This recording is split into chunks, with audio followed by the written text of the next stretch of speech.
আমাদের সমাজত বিচার হয় ছেলে মেয়ে যদি ধরা খায় তখন বিচার হয় এক পক্ষ শুধু ছেলে মারধর করে মেয়েরে মারধর করে। অত্যন্ত খুশি হইলাম বন্ধুবান্ধবের বিচারটা আমার কাছে অনেক ভালো লাগছে। সকলে কেমন লাগছে বলবেন, ভিডিওটা শেয়ার করে দেবেন।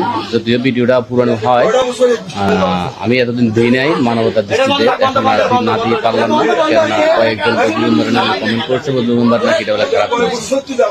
আমার বিচারে কয় বন্ধুবান্ধব রাইট কাজ করছে।